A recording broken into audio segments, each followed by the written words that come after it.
Archi.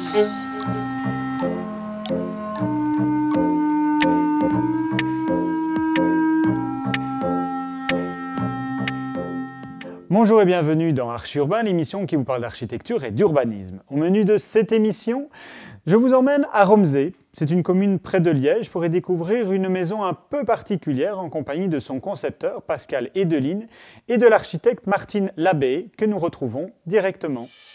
Bonjour Martine. Bonjour Emma. Comment vas-tu? Ça va bien, ça va bien. Nous sommes ici pour parler d'une maison nénuphar. Mais avant fait. toute chose, je voudrais m'intéresser à toi et Oui. à IR Architecture. IR Architecture, c'est simplement l'abréviation d'ingénieur civil architecte en fait. Nous sommes aujourd'hui à Romsey, Tout à fait. Donc, dans un domaine assez fort bien boisé. oui, tout à fait. C'est un environnement très, très sauvage, très boisé, très escarpé aussi.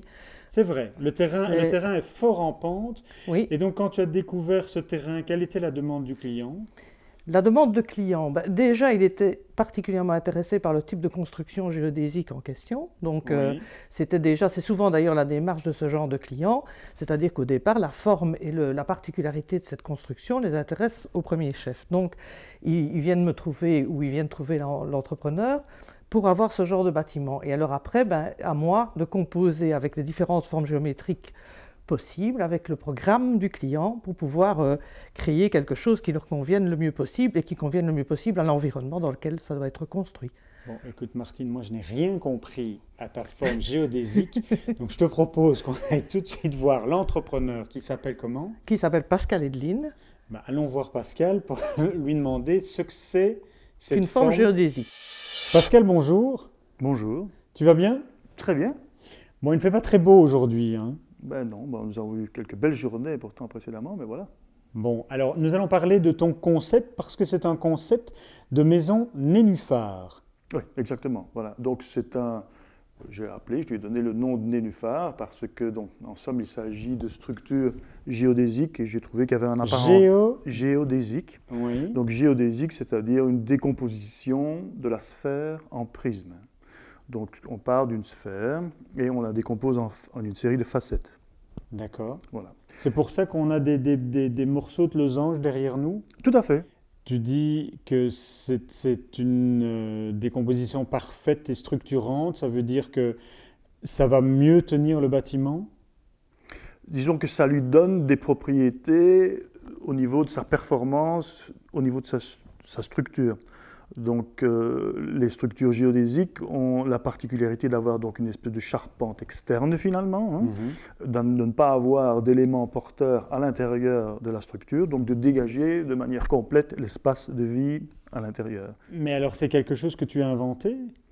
Non, la structure géodésique, la décomposition de sphère a été utilisée assez souvent même dans l'architecture sacrée. Voilà, on le retrouve, voilà, ce sont les origines les plus anciennes. Je suis parti de ce concept de forme et je l'ai adapté au niveau technique pour en faire un habitat performant, durable et contemporain, tout en gardant des formes qui soient proches des structures naturelles. Quoi.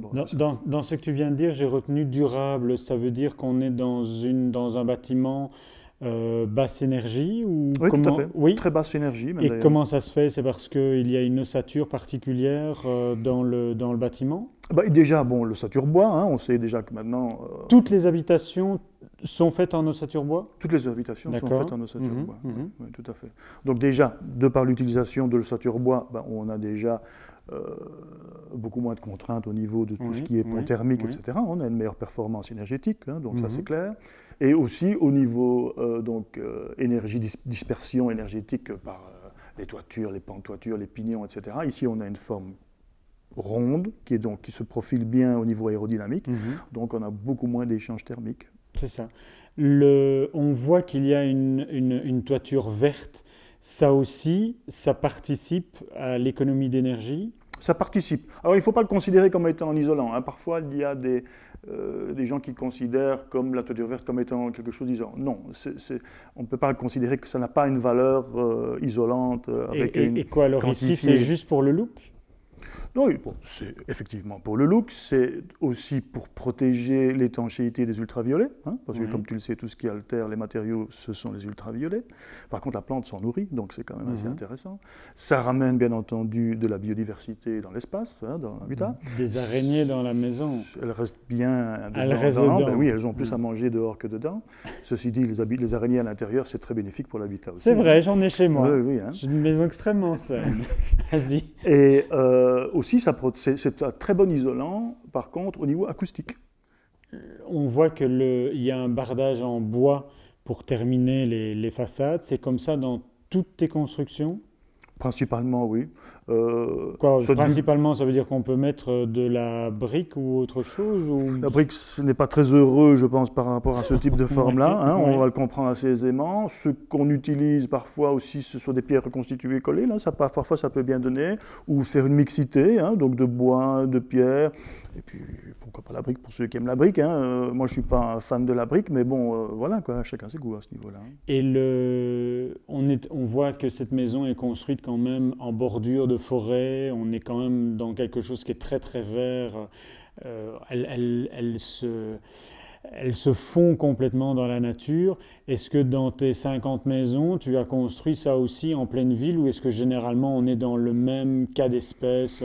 C'est quand même souvent ce type de cas-ci, hein, parce que déjà les clients sont plutôt intéressés par des espaces de verdure. Oui. Alors il y a eu quelques projets qui malheureusement n'ont pas abouti en ville, vraiment dans des centres urbains.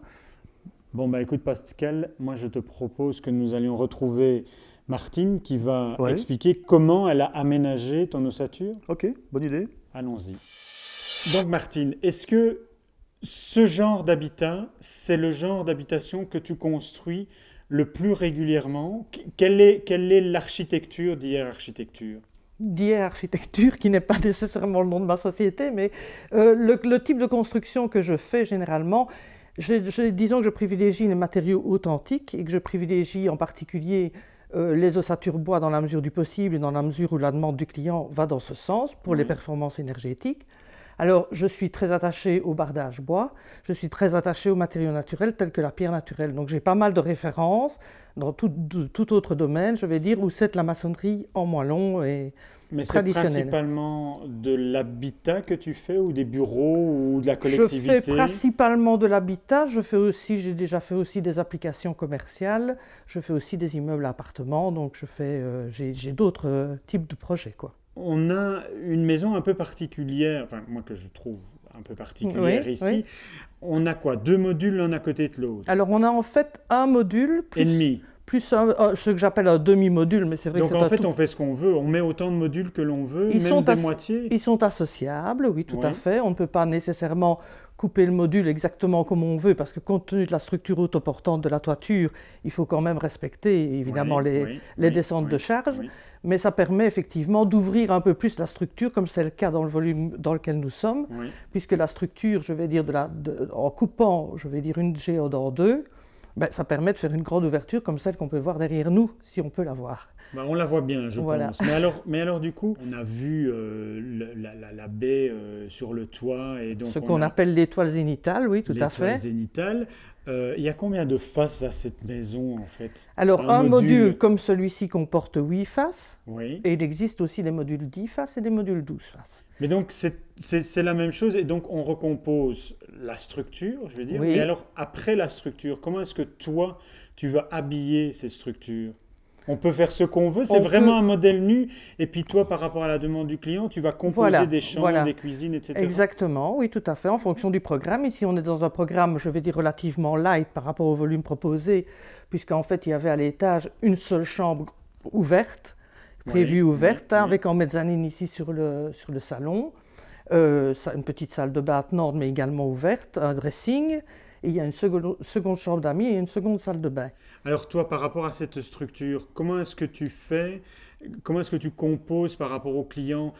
Pascal nous disait, il y a du bardage en bois, il y a une toiture verte, etc. Oui. Est-ce que toi, tu gardes ça aussi ou est-ce que tu vas encore moduler ça? Dans la mesure du possible, moi j'aime bien, de toute façon, quand j'utilise la construction de ossature bois, que le bois se voit au maximum à l'extérieur. Donc je vais dire, je vais privilégier absolument le bardage en matériaux extérieurs.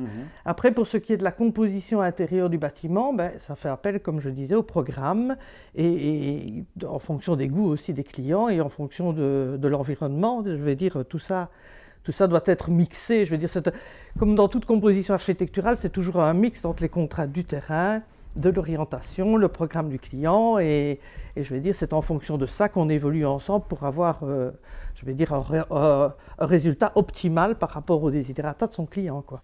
Alors, est-ce que tu aurais un mot de la fin par rapport à cette construction? Qu'est-ce que nous n'avons pas encore dit sur cette habitation et que tu voudrais absolument que l'on dise? Je dois dire qu'il faut insister en tout cas sur le caractère d'intégration particulièrement remarquable de ce type de bâtiment dans son environnement extérieur, quoi. Est-ce que l'on peut, parce qu'ici il n'y a qu'un étage, oui. Est-ce qu'on pourrait s'imaginer avoir 3 étages? Oui, on peut faire le nombre d'étages qu'on veut. Je vais dire que la particularité de la structure est surtout due à sa toiture, quoi. Bon, écoute, moi je me réjouis de voir en tout cas un ensemble de logements comme ça. J'aimerais bien voir ce que ça pourrait donner. Mais pourquoi pas? Pourquoi pas? Parce que moi, tout à fait. On en a un peu marre, non, de voir tout le temps des barres de logement. Voilà, je travaille aussi l'orthogonalité dans d'autres projets, évidemment, mais je vais dire qu'on aime bien aussi de voir un peu plus de diversité et peut-être un petit peu plus d'intimité, peut-être par le fait de la construction, qui permet de dégager des espaces plus privatifs aussi, et dans un ensemble de choses, effectivement, qui pourraient être un peu plus enrichissantes. Bon, Martine, on va en rester là pour cette émission, et figure-toi que c'était la toute dernière émission de cette première saison d'Archi Urbain Wallonie. Je vous remercie d'avoir suivi ces 30 premiers épisodes. À bientôt pour une deuxième saison peut-être. Martine, tu m'appelles quand tu veux, quand il y a un nouveau projet. Avec plaisir, Emma. D'ici là, vous pouvez voir et revoir cette émission ainsi que toutes les autres sur www.archiurbain.be. Merci beaucoup et à bientôt. Au revoir. Au revoir.